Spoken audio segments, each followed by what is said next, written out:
This podcast represents the opinions of the hosts of the Laugh Cry Club and guests on the show. The content here should not be taken as medical advice and is for informational purposes only. And because each person is so unique, please consult your healthcare professional for any medical questions. Views and opinions expressed in the podcast are our own and do not represent that of our places of work.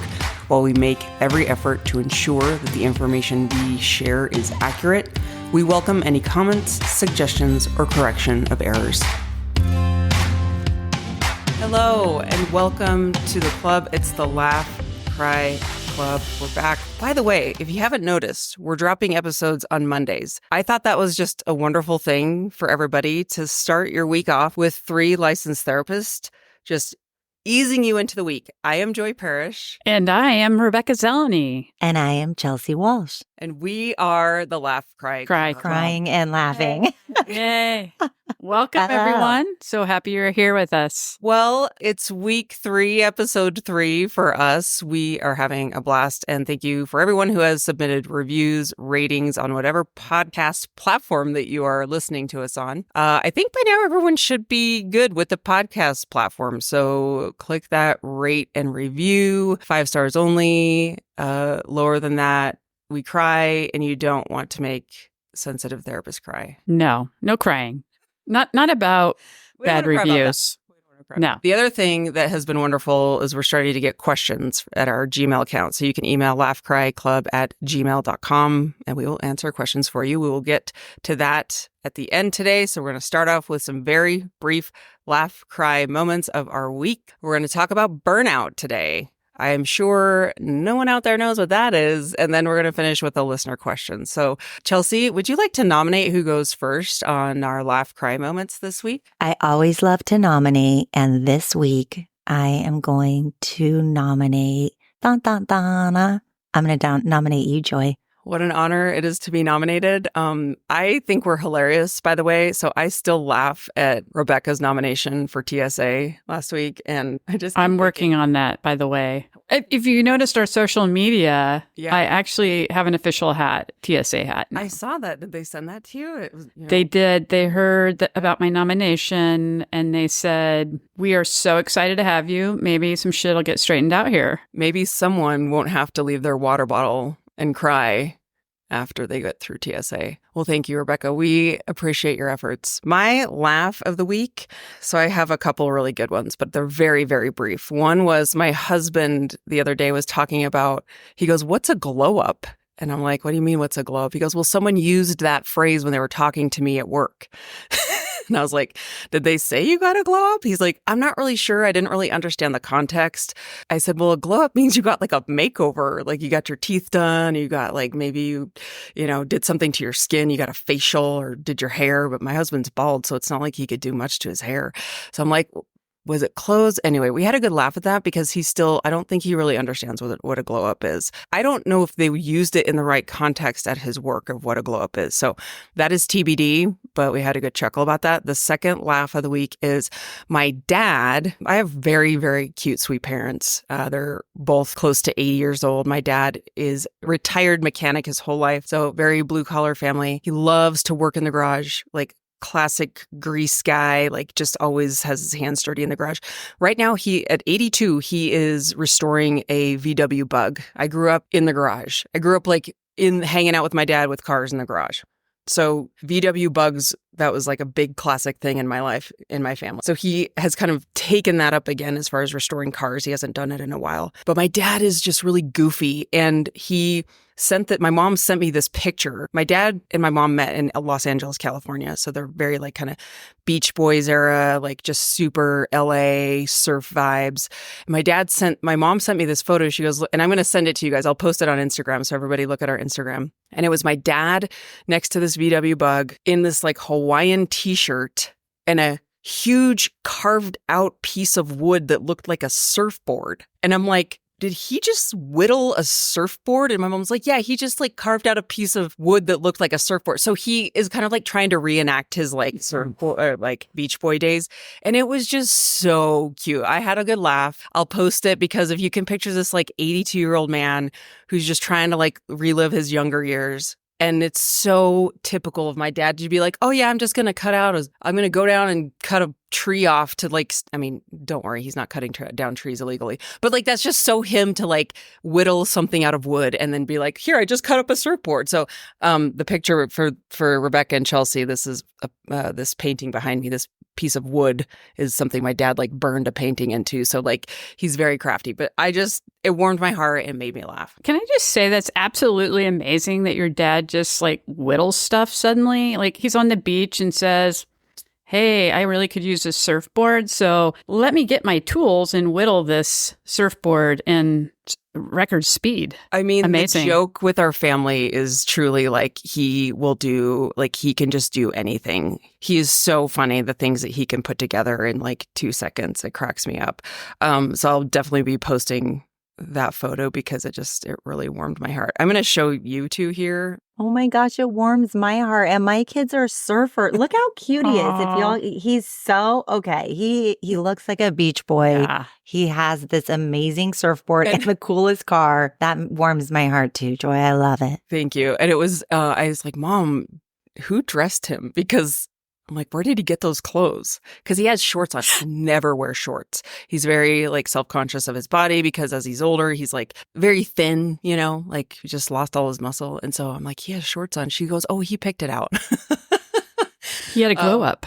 So super. Yeah. Oh my gosh. Yes, I did. It was his glow up and they mistakenly gave the compliment to your husband, but it actually was meant for your dad. Yeah. They were like, Ronnie Z. My dad's name is Ron. Our last name was, my maiden name is Zara. So I'm a Z name too, Rebecca. Anyway, okay, so moving on. I know this is supposed to be short. The cry was for everyone that listened last week. I talked about raising service dogs, and that's a volunteer job that I do. Well, a couple years ago, after we turned in our first dog, she became a hearing dog. At that time, I have an uncle who is hearing impaired. He uses American Sign Language, he reads lips, and he has hearing aids. But between the three of those, he can communicate okay, but it's not great. And so at the time when that dog graduated as a hearing dog, I said to my uncle, you should apply to get a hearing dog. How have I never thought of this before? And he's like, really? Do you think so? And so we kind of went through the application process, and it's quite lengthy to get a service dog. Well, you guys, he just got the call, and in 3 weeks, he's going to get his service dog as a hearing dog. Oh and my gosh, it made me cry because it was like a full circle moment that like I was a graduate because I graduated with my therapy dog. And then I started puppy raising. And then my first graduate dog was a hearing dog. And then my uncle applied and now he's getting a hearing dog and I'm still a puppy raiser. So we were just like, oh my gosh, this is amazing. So it's like in a few weeks, he'll have his hearing dog and it's just really going to change his life. So we had a good cry about that. Amazing. I love full circle. And I love when there's something that is an aha moment that was obvious, but then how quick it went for him. Yeah, I mean, the wait list was long, but to then just go, oh my gosh, yes, I should apply for a hearing dog, and how the pieces just fell into place. Love those beautiful moments. Okay, Chelsea, who are you nominating next? Well, since I have never nominated myself before, I'm going to give myself the nominee of this. Okay, so I'll start with my cry. One of my dear girlfriends, since we were 12 years old, there's a group of 4 of us who are really close and connected. And Sunday night, when I was already in bed, I got a phone call that her husband, who I absolutely adore as well, had a massive heart attack. In Chicago, in the middle of the street. His daughter-in-law is a nurse and luckily kept him alive, but he has been in a medically induced coma since Sunday night. And my cry is obviously for her and for him and for his kids. And there's that helplessness as a friend where there's absolutely nothing to do to buffer the trauma. There's just nothing to do except to hold space. So I am thrilled to say that he is awake today. His first words had some F-bombs, so he is still hilarious and back to himself somewhat. And so if you're listening to this, please say a prayer for my friend's husband. His name is Brian. Hug your loved ones tight because we just really don't know. So that was my cry, or I would say ongoing crying, tearfulness. And my laugh actually has to do with this podcast once again. Now, when you have teenage kids, they are really good at telling you what their truth is. So my daughter had her 14th birthday, and at dinner, she turns towards her girlfriend she brought with her and said, "You know, my mom didn't cry when she had us, right?" Oh, no. It's coming back to bite you. Yeah. So then I was like, she's like, "I mean, I just think it's really weird you didn't cry." And so I was like, well, if you squeeze a kid out of your vagina, like you might be in shock and maybe not crying either. And then the whole table looks at me and is like, "You're so inappropriate." And I'm like looking around the restaurant thinking, is that inappropriate? Because I'm pretty sure every single person in this restaurant came out of a woman's female parts one way or another. That happened. Absolutely. But then, yes. Chelsea, you're keeping it real, right? Well, yeah. I mean, it's just a part that all of us have. and babies come out. I don't know what to say. And I don't know what to tell you. Yeah. I was in shock. It's not use the words of like, the hoo-ha or whatever. It's like, you're just saying it. You're just telling it like it is. Yeah. And it's very traumatic to give birth, whether it's vaginal birth or a cesarean. I've actually had both, but it's super traumatic. I mean, it's a major medical miracle that is happening. And so I attribute my lack of crying to shock, but then also shocked my daughter when I talked and the whole table was really uncomfortable. And then I said, "What? Everybody here came out of a woman's, and my husband just looks at me and the kids look at me and my daughter's like, she can't." But that makes me laugh because it's not really inappropriate, but they think it's inappropriate, but maybe it is. I'm not sure. But that's my laugh, is torturing my children who I birthed into this world and am now having traumatic shock. Okay, that's all. Rebecca, nominating you. Thank you, Chelsea. I wish I could have been at that table. That would have been absolutely hilarious because it's a truth statement. My laugh has to do with the women's Olympic gymnastic team. I don't know if anybody has paid attention to the Olympics. Real deep into the Olympics. I am with you. I'm tracking. Yes, great. So I saw a reel where it was Simone Biles and the rest of the crew were getting interviewed, and they asked, "Do you have a team name?" And Simone is like, and is looking around. Jordan Childs is to her left and says, "Well, spell it out." Simone Biles is like, "Well," she's like, F-A, and then she stops and everybody's giggling. And Jordan Childs is whispering in her ear. And she's like, "Well, just say it, but spell it out." And Simone Biles says, "Fuck around and find out." That is the women's gymnastics team. And she was so confused because she was trying to do a acronym, F-A, blah, blah, blah. But they were just talking to say F around and find out. But she said, "Fuck around and find out." Isn't that the greatest team name? Yeah. They're so on fire and so tough. I love it. It made me laugh. It makes my heart explode with happiness, and I love it so much. So what was the acronym? Did she come up with it, or did she just blurt it out? She just finally blurted it out because she's trying to do the F-A and F out. Yeah, what? Nobody knows what that means. Yeah. So it was really funny. My cry actually has to do with an Olympic moment too. My cry was during the opening ceremony and Celine Dion sang "On the Eiffel Tower," a French, I think it's a love song. It's about love. Absolutely amazing, stunning performance. And I don't know if anybody's watched her documentary or followed her health crisis in the last several years. She has stiff person syndrome. And to watch her, I watched the documentary and that was really emotional. And to watch her be on the Eiffel Tower center stage singing live was such a triumphant moment for her.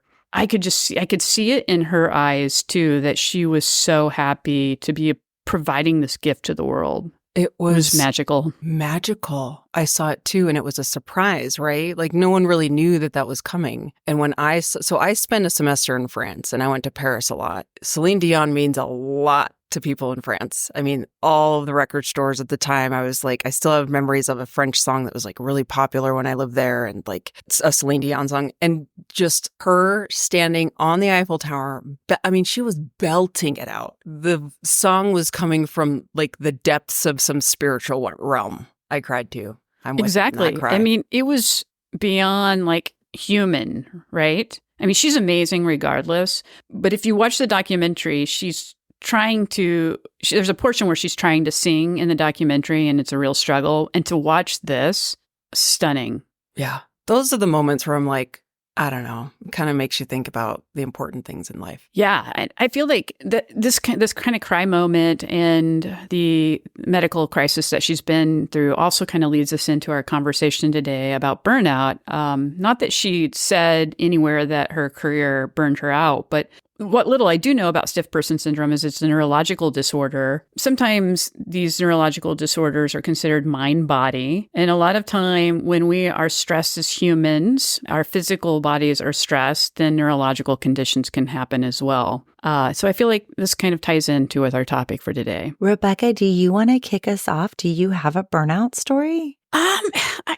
I have so many, but I think the biggest one would be from my time working in community mental health straight out of graduate school. It's a hard time working community mental health, very difficult. Part of this was my own fault because I was young and naive and like, yeah, I'll take any client with any problem, just give them to me. I want to learn. But you work such long hours. And for very low pay, and your own mental health is not really considered. I would say community mental health, just seeing, 8 clients a day, 5 days a week, doing a lot of notes. Yeah, that really got me with, some people having some really difficult times. That was really hard. At some point, I decided I can't keep doing this because it's not sustaining for me as a clinician. I'm going to be sick and ill as well. So I had to leave and go to private practice. But that was a really tough time period. So let's talk just a little bit. When we talk about burnout, I guess we could have defined that. Let's start and we'll go around the room. Like, Joy, when you think of burnout, what does it mean to you? Rebecca, what does it mean to you? Yeah, for people, we hear that a lot. I see it a lot on social media. I hear a lot of articles about it. I see it especially in the caring profession, whether it be medical, nurses, teachers. I mean, really a lot of fields you could say that is attributed to burnout and that field being so taxing. We heard it a lot during COVID for the frontline workers. But really what I think about when I think about burnout, and it's funny because even through my 20s, I didn't really understand. I think when you're kind of like fresher in the field, you have a little bit more energy. But as you move into your career, whatever it is that you choose, you start to kind of perhaps push through things you might not need to push through. You might have a different attitude of like, well, I just need to, there used to be a culture of like, you just got to grin and bear it. And I think, Chelsea, you said in the first episode of like the American way of just being like, pick yourself up and move on. Like that's the American way. That's not realistic. And burnout means to me that I'm not taking care of I'm ignoring the signs that my body is giving me and just quote unquote, I'm using air quotes, like pushing through, because that's kind of the American way to do things, is to push through and to put up with things. And even though I'm tired, I used to have that mentality, and I can talk about a specific story, but that's kind of what I think of when I think of burnout. How about you, Chelsea? Well, I was thinking of, Rebecca, what she just shared about community mental health. And when I think of burnout, it's the giving, and you're not replenishing. So I think of it as like a gas tank that's going into empty. And what happens is our nervous system becomes really hyper aroused or hypo aroused, right? So we either can get into that hyper arousement of a ton of anxiety, waking up, thinking about your day, what's going to be next, how on earth am I going to see all these people, get all these notes done, and keep my heart wide open so that I can be empathic and compassionate and use the knowledge and resources that I've learned to be able to hone into my expertise. And then we have that hypo arousal that I think we see with burnout, where there's just like chronic fatigue, like tired, exhausted, maybe that numbing out. You're not doing the things that you enjoy as much anymore because there's this kind of apathy that is coating everything. So when we've been really connected to other people and we haven't replenished, or we have these demands and this calling to be of service, going back to your point, Joy, being of service, the people who are in the front lines, they are very vulnerable to burning out. When I was in grad school in 2003, or 2000, whatever it was, nobody talked about burnout. I mean, it just wasn't a thing. It was literally not a thing. Nobody talked about how to pay attention to your body. Nobody talked about how to fill up your own cup. Nobody talked about boundaries of saying no. I can't see one more person. I can't take one more person on my caseload. So when I think of it in a clinical sense, we're seeing people who are just coming in and they're exhausted, depleted, and they have sometimes completely lost their sense of self. Rebecca, I'm going to pass it over to you. I would agree that burnout is exactly what you two shared. I'd also say it's really an extended period of stress that doesn't seem like it's going to end. And I would say everybody listening can relate to that. We have our clinical perspective, our clinician perspective of working in this field, because a lot of helpers or providers deal with burnout quite often in our field. But in any job, career field you're doing, people experience burnout. It is very real. I thought it might be a good idea to talk about a little bit what is burnout? Like, what is it that you feel? And I would say, you're feeling fatigued. You may feel hopeless about whatever situation you're in. You may start to feel cynical about things. You might find that your sleep is disrupted, that you're waking up 3 a.m., 4 a.m. I know some of us here have had that problem as well, waking up in the middle of the night feeling stressed and maybe feeling isolated, and then having physical symptoms too. And some of these physical symptoms can turn into illness, or we deplete our system so much that we're more easily susceptible to, say, colds or the flu, COVID, whatnot. Those are the things you might recognize happening in your body if you're experiencing burnout. I think it's important, too, to say that burnout's not something clinically that's diagnosed. It can turn into, say, depression, anxiety, but it itself is not something that's clinically diagnosed. That's a good point. I wish it was because it's a really big deal. Yeah. Sorry, Chelsea, go ahead. I'm totally interrupting, but I would say, if you're experiencing burnout, you would probably fall into an adjustment disorder. So that means you're adjusting to some stressor that has happened, or you're having some other type of stressor. That doesn't mean that you can't go into a therapist and talk to somebody, obviously doing it in a way that's preventative before you do go into a depressive episode or get diagnosed with generalized anxiety disorder or something like that. You can come in to help yourself while you're adjusting. I think we'd be remiss to not talk about how work cultures play into burnout. I've seen it so many times. In my day, back when I was a young pup therapist, I went to a bunch of the phrase compassion fatigue was starting to be thrown around in the helping profession. And I went to a bunch of trainings around compassion fatigue and what to do to take care of yourself. And so but they didn't really, I don't think you can really get it until you're in it, until you experience it yourself. Because I would learn all these great tools and, they do all these body scans and how to keep yourself in a low stress state and take care of your nervous system and parasympathetic and sympathetic and, all of the buzzwords that you learn to take care of yourself to prevent this compassion fatigue. But it was this thing that just kind of floated around as far as I was concerned and what I was experiencing because it wasn't that intense. So as you're kind of moving through your profession, I'm just going to speak for myself, like in your 20s, you're still trying to figure, at least for me, I was trying to figure out work and I was a people pleaser. I just wanted to do a good job. And then over time, I start to realize and see things in the system that were kind of not contributing to my health. And so that's an important piece too, to recognize whatever workplace you're in, is the workplace contributing to my overall health? And what can I do or not do about it? And kind of recognizing that as well. What is normalized in your workplace? Is it normalized that you work 80 to 90 hours a week? My first job was like that, where it was just a badge of honor if you worked 80 hours a week. And that was the normal. So leaving early was like, why are you leaving early?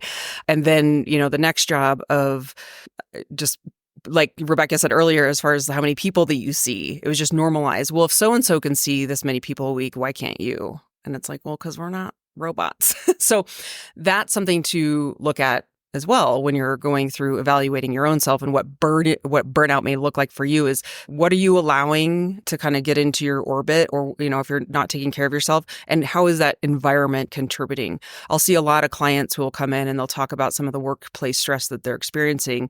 And I'll be very quick to point out that the workplace is that is the norm, that is not okay, because that takes a lot of pressure off of them. Like, why can't I handle this? And it's like, well, because the workplace, this is not okay that the workplace is doing this. So obviously we can't control that.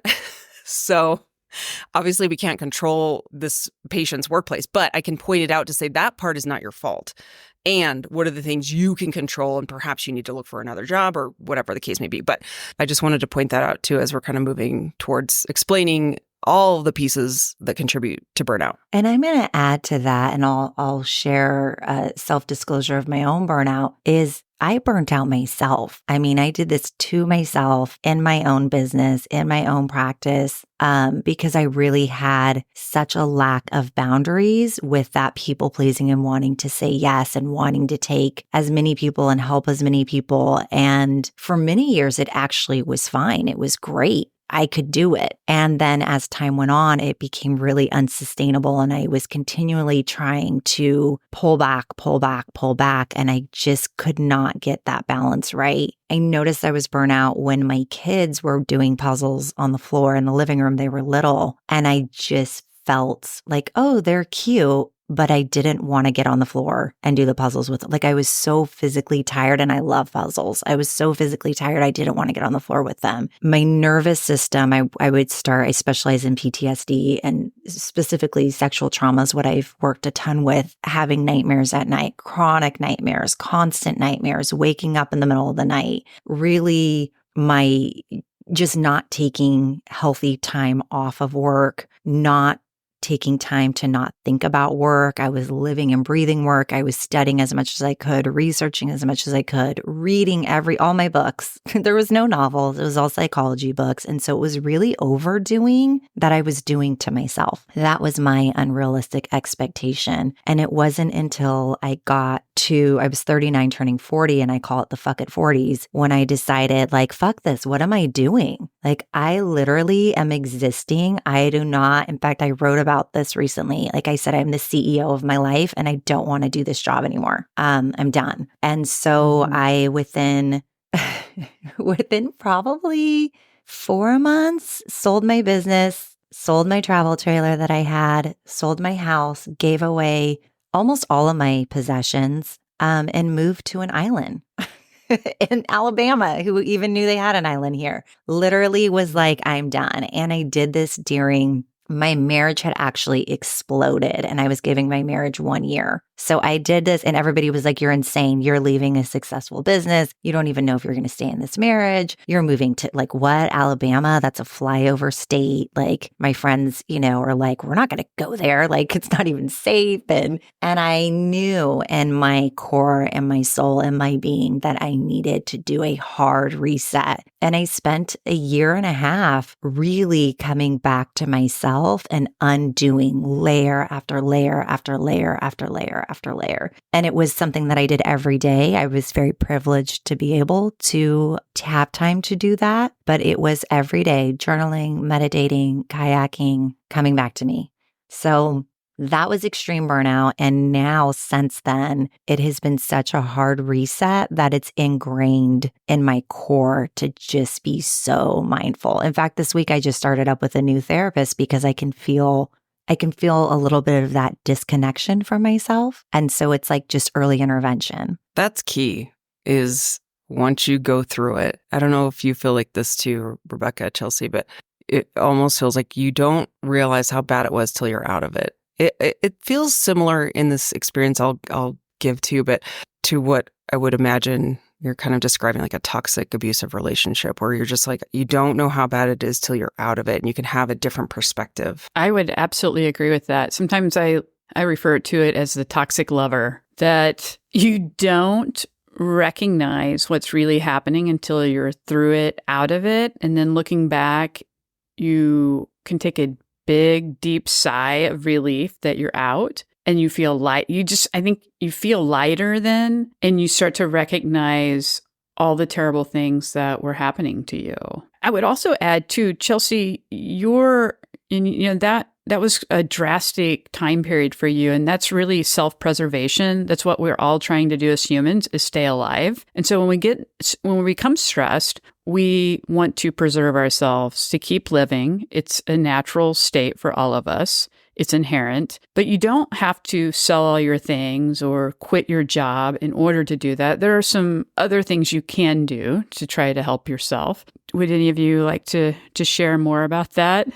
You don't have to sell all your stuff. Absolutely. I can share something that happened to me, but I love, Chelsea, I just want to say thank you for sharing that. And I could see too how a big pivot like that would be. Speaking of pivots, we know you love a pivot. I do love a pivot. That was just like a big pivot. And I will say, yeah, done with this. Turn. It was extreme. And I think if you know me, you can see that I do have the gift of bravery. I have the gift of, let me climb up this tree and jump off and see what's going to happen. And I will have total optimism, even if I smash my face. So, Rebecca's still in the fuck up 40s. She just messaged that. You can't see it, but I saw it and I love it.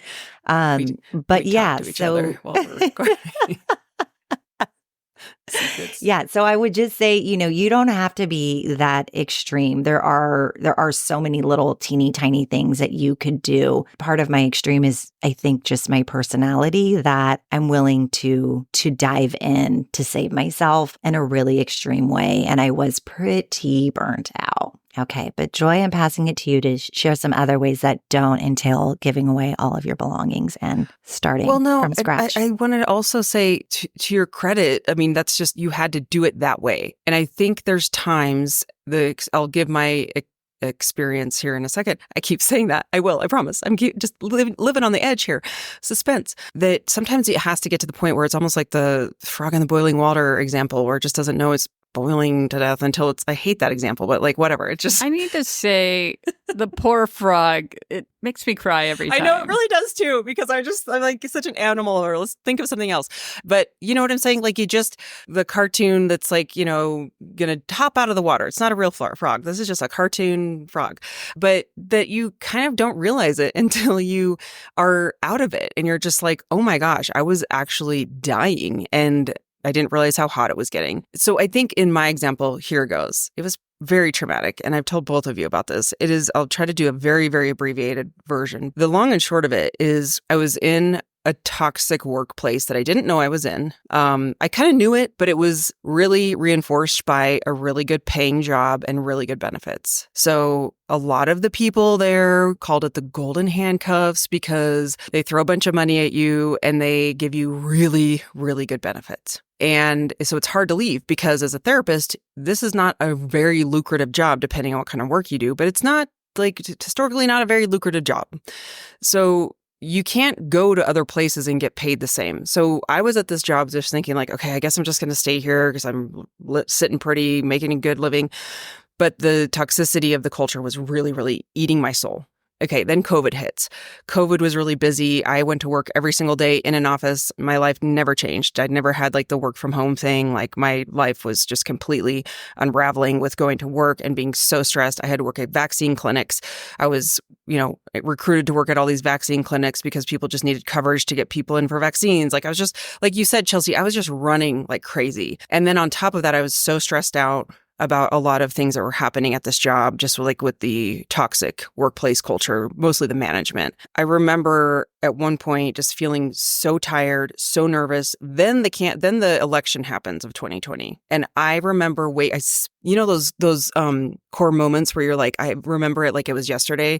Oh, the other thing is I was working out a lot. I like to work out. I'm very active, but I was starting to think, well, I'm just going to work out really hard because my stress is so high. So I was working out, killing my body and thinking, well, I'm doing good things for my body because I'm super stressed. So one morning I'm trying to put my mascara on and my hand is physically shaking. And I'm like, what is going on with me? And I was just like, I felt like I was always in this panic mode. And then I started to feel like weird physical symptoms. Like I couldn't work out as hard. My heart rate was jumping really high, really fast. And one morning my husband goes, are you okay? Because I was like kind of huffing around the house. I go, no, I need to go to the doctor. Something is wrong. I thought it was related to political stress because I was freaking out over the election. COVID, I was freaking out over having to go to work every day and working so hard. All of these things were like adding up. So I'm like, oh, this is all just related. Well, I go to the doctor. that morning, luckily, because I worked for a healthcare company, I could just walk right into the primary care unit in our building. Lo and behold, I have Graves' disease. That is basically hyperthyroidism, where your thyroid is like on crack cocaine. I had lost a ton of weight. That's why I was nervous all the time, because it makes you very jittery. That is when I realized my health is tanking because of all this. Fast forward to a reorg that happened in the job where they literally forced me out of my job. I was devastated, terribly devastated with how it happened, because that in and of itself was a traumatic experience, how they handled it with me. But when I was out, guess what? My health returned. I worked with a naturopathic doctor because I didn't want to have my thyroid removed. That's a whole nother story, but I was able to restore my health. It wasn't until I was out of that place, like we were just saying, that I was like, wow, that was an insanely toxic situation that I was in. And I'll never forget when I came home that night crying after they traumatically forced me out of my job in like the most unethical way possible. These are mental health providers that did this, by the way. I was just like, oh, the irony. I was bawling my eyes out, and I said to my husband, I'm so sad. This is so devastating. And he looked at me, he goes, you hated that job. And I said, I did hate that job. I was like crying, and I was like, I did. And he's like pointing out, like, you hated it, but you were pushing through because you felt like you had to for the money, for what? But Chelsea, back to your point of like, if I wasn't forced out in the way that I was, I don't think it would have happened. I think I would still be there today, and who knows where my health would be. I think sometimes it takes those like big, like the universe being like, fine, if you don't listen to like the whispers that we're telling you that like, hey, you probably warning signs. If you don't, like, they always say, I think Oprah said this in some like episode, like the universe kind of speaks to you in whispers until all of a sudden, if you don't listen, it's like, fine, we're going to give you like the blaring lights. Like, Chelsea, that was probably like a blaring light moment that you just needed to do it in that way, similar to like how I just had to be like forced out in order to see it. Otherwise, my body would have been like, who knows where I'd be today. Yeah, Joy, that is, oh my goodness. I mean, we see this time after time with individuals who come in to see us who are having these same experiences, and they're continuing to have every single little sign. And then they're sitting there and we can see it, right? We're looking and going, oh my gosh, like, you're red, danger, you're going into burnout. But when it's you yourself, I think maybe even being a therapist makes it worse, because we know better and it's still hard. It's still like it's almost that overdoing that you talked about. I'll just exercise more. Like, that was my thing. I'll meditate more. I'll get up earlier in the morning and make sure I'm doing yoga every single day. I'll get rid of lots of possessions so I don't have so much stuff that causes me stress. Like, mine started with continuing to do more and more in other areas to make up for the burnout. But really, it was just burning the candle at all ends. And I think, and then there's that as you're a clinician, you're like, oh my gosh, I know better. Well, it's like we're not robots. No, we're in it. And I think that's the weird irony I made up in my head, is just like, oh, I can handle it. And when in reality, your body will stress will affect it. And I'm not 20 anymore, where my body, stress was just completely breaking it down. And my nervous system was, the working out was making it worse, because my nervous system was like, help us, we need rest, uncle. So what you all are talking about is you reverted to use self-care, but you went so hard with your self-care that it became very negative.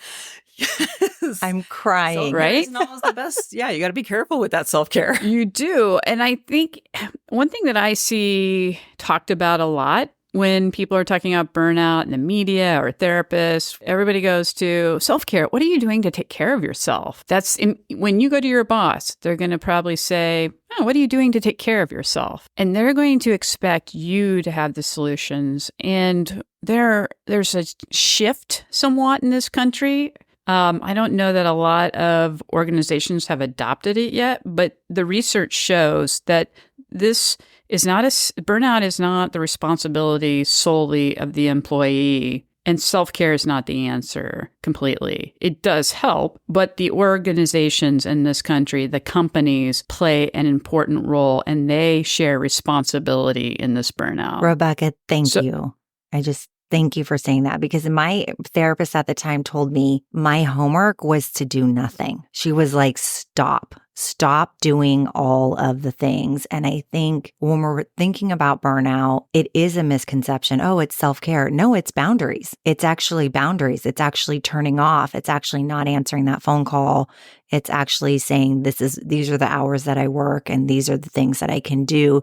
And it's having those firm boundaries that I think really, it's choosing yourself so that you can be of service to somebody else. I want to add that according to a Mercer report for 2024, this year, 8 out of 10 employees are at risk of burnout. 8 out of 10. That's a lot. And for employers, that means fogginess. That means more call outs. That means less productivity. That means more people taking leaves. That means it's costing the company actually much more money. And I notice this when I take a few days off work and I come back, I'm like rapid speed organization, getting stuff done. And I go, oh, I was actually starting to go down that fatigue that comes with the onset of burnout. So it's amazing. Joy, I'm passing it to you.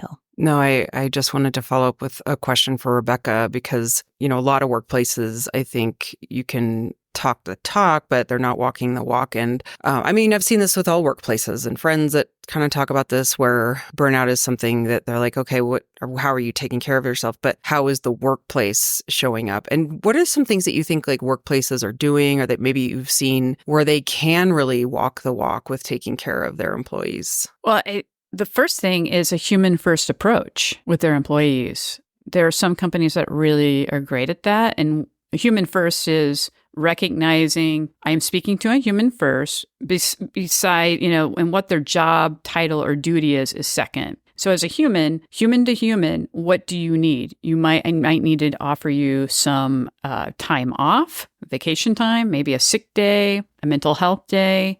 I might need to connect you with some resources that we have. Maybe it's part of your benefits package. Maybe there's therapy included. Even having authentic, transparent conversations with each other about what's going on in the workplace and how can they maybe help alleviate some of the stress can go a long way with an employee too. And I think that kind of Chelsea's point earlier is like you don't always recognize it, but very much. Maybe we can talk about this at some point too, of like panic attacks where the first panic attack is terrifying because you don't know what's happening. Where I feel like in a way, burnout is you don't know it's there until it's too late. And now what Chelsea was saying is I can recognize when I'm starting to go there. I can recognize when my body is starting to feel that like stress, panic, tightness, whatever it is. So unfortunately, there are some things that we have to go through in order to familiarize ourselves with what the symptoms look like for ourselves individually. But listeners out there, if you've been through it, we'd love to hear from you as far as what has helped you, and we can share your tips or even just a story that you've been through as far as burnout and any advice that you have for the club. But yeah, this is a great topic. So before we shift into answering our question that we received, I'd like to give a fun tip because I always love a fun therapy tip. So I love the therapy tips, Chelsea. You really, do? I do? Okay, good, because I really love them too. So I would say start small. Set a timer on your phone 3 times a day. That is to check in with yourself. What am I feeling right now and what do I need? Am I feeling tired? Do I need to go outside and kind of awaken my senses? Do I feel thirsty and I need to go get a drink and I actually don't need to white knuckle it through this meeting? I can get up and go meet my need. And so really starting to what are you feeling? What do you need? Meeting the need and noticing at the end of the day when your energy is drained, if it's drained, how do you come back to yourself? My way of doing that is to take a walk at the end of the day. It gives me mental energy. It brings me back into nature. It reconnects me. So that is a helpful tip and trick to start connecting with yourself for early intervention. And Rebecca, I'm going to pass it over to you to answer. Thank you, listener, whoever wrote this question, by the way. I'm so excited. Rebecca's going to read the question. Yes. I am going to read the question from one of our loyal listeners. Thank you for submitting. A+ to you. The question today is, what's the average length of time people stay in therapy? Do you find most people just need a little help or stay for a year or less? Great question. What say you, Rebecca? I would say It's a little bit all over the board. I feel like it's hard to say. I'm going to say 3 to 6 months is pretty average across the board. There are things that maybe people are coming in, maybe they're working on PTSD, some trauma, some other things that they might want to be in therapy longer. But 3 to 6 is good. Some people are shorter. Maybe they just need a tune-up. Something's off in their life and they just want to come in for a few sessions. So it kind of depends on what you're presenting, what you're coming into the therapy session for, and what potentially this therapist specialty is, because maybe it's not their specialty, it might take longer. But if it is, maybe it's a more brief time together. Yeah. Chelsea, how about you? So my experience is actually, I've worked with people for a really long time. But again, I've been in the field for a really long time, and that used to be standard. People would come in and it was processing and it was insight oriented, and I specialize in trauma. I am so old. I specialize in trauma, and with trauma, there can be a lot of layers. And so when we're looking at going through each layer, okay, we're going to have to cut this. Rebecca, I cannot do your mean. I'm sorry. Oh, that was you, Joy. I didn't know we could do memes. Oh my God, I can't take it. Now you Okay, know. so cut that one. Cut all of it. It's totally fine. I'm sorry, that was my fault. I knew you guys were going to laugh. Oh my God. Okay. So my experience is a little bit different. I would say earlier in the field, I was trained in psychodynamic therapy. So it was a lot longer. People would come in for a long period of time. So if you're coming in for something really specific, like an adjustment disorder or, even, grief or something like that, and it's like more of a simple, specific thing that you're coming in seeking help with, I agree with the 3 to 6 months. If you have complicated trauma, there's attachment issues, you have a lot of stressors that are ongoing. I've seen this with like chronic illness, or I've seen this with complex post-traumatic stress disorder. That can go on for a very long time. I would say, it just depends on the individual. And I would say I also have had really high functioning clients who they like to go to therapy on and off throughout their life, which I would say is what I do. Like I'm a lifer. I go to therapy every couple of years. When I know I need help, I believe therapy is a shortcut for me. And so I'm like, give me the shortcut, give me an expert, let me see what I cannot see and break through. So it really depends. And I think when you are going to a therapist, you can ask for exactly what you want. Depending on what you're coming in with, they can give you kind of a time frame, but there's always the opportunity to revise goals if you're continuing to have impairment and need ongoing support. Joy, what about your experience? Love what both of you said. I will just add the reality of it sometimes is what your insurance can cover. And I know that for the workplaces I've been in, it has a lot to do with what type of insurance plan people have. So kind of doing like the backwards flip of that is some people will come in with an employee assistance program where it's like maybe 6 to 10 sessions and you kind of have to work within that framework. That's totally fine. If that's all that your, benefits cover, therapists can make that work. Same with insurance plans. I was like, if you have a limit on visits but I would agree as far as it depends on what people are presenting with. I will say too, it's sometimes hard. People will come in and do the intake and then just not come back, which I never see that as a failure. I always say, if you have someone and you make the intake a really positive experience, that can give them a really good experience of what counseling could be like. And maybe they just weren't ready. But as long as it's a positive experience, I never see that as a total failure or as like, oh, we're never judging you as therapists. If people don't come back, I'm never like, why didn't that person return? It's always like, oh, maybe they weren't ready. I really hope that was a really good experience for them, and trying to get them to have some type of like good feeling. And if that was maybe a scary step for them to just even do an intake, and I always think about planting the seed of giving them something to think about in every session. Because if they don't return, of course, us as therapists want to have the ability to have a good termination session with you. But if that isn't the case, then at least I've planted some type of seed to have a good experience in therapy. That's something that I always make it my mission when I have a new client is whenever someone says, this is my first time in therapy, I get very excited because I'm like, yay, thank you so much for coming. I'm going to do my best to make this a positive experience for you. It'll be challenging, but at the same time, it's not scary. It's funny when you were mentioning, Chelsea, as far as kind of being in therapy myself, maybe this is something we can unpack unpack at a future episode, but I have this, sometimes I go in and out of it. And sometimes when I get there, I have like a hard time hearing myself talk about things. I don't know if that's anyone can relate to that.